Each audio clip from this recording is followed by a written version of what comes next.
গ্রামের এক প্রান্তে ছিল এক ছোট্ট ছেলের বাড়ি। তার নাম ছিল অভি। অভি ছিল খুবই দুষ্টু, কিন্তু তার একটা অদ্ভুত স্বভাব ছিল। সে সবসময় নিজেকে একা অনুভব করত। একদিন অভি গ্রামের বাইরে বনে হাঁটতে গেল। হাঁটতে হাঁটতে সে এক অদ্ভুত জায়গায় পৌঁছে গেল, যেখানে বড় বড় গাছ আর রঙিন ফুলে ঘেরা। হঠাৎ সে একটা মিষ্টি কণ্ঠ শুনতে পেলেন, হ্যালো অভি। কণ্ঠটি বলল। অভি চমকে উঠে বলল, কে তুমি? আমি তোমার বন্ধু, কিন্তু তুমি আমাকে দেখতে পারবে না, কণ্ঠটি বলল। সেই দিন থেকে অভির জীবনে পরিবর্তন আসতে শুরু করল।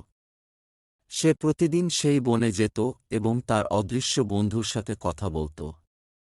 তার মন খুশিতে ভরে উঠত। অভির মধ্যে একটা নতুন আলো দেখা দিল। সে তার বন্ধুদের সাথেও ভালোভাবে মিশতে শুরু করল। কিন্তু একদিন অভি যখন বনে গেল, সে তার বন্ধুর কণ্ঠ শুনল না। সে অনেক ডাকল, অনেক খুঁজল, কিন্তু তার বন্ধু কোথাও ছিল না। অভি মনমরা হয়ে বাড়ি ফিরল।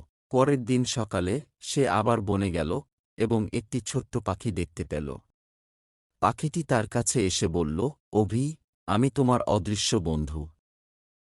আমি সবসময় তোমার সাথে ছিলাম এবং থাকব। তুমি নিজেকে কখনো একা ভাবো না। অভি বুঝল, তার বন্ধুত্ব কোনো মানুষের সাথে নয়, প্রকৃতির সাথে। সে আর কখনো একা অনুভব করল না। বন্ধুরা, এরকম নতুন নতুন ভিডিও পেতে আমাদের চ্যানেলটিকে লাইক ও সাবস্ক্রাইব করে রেখো।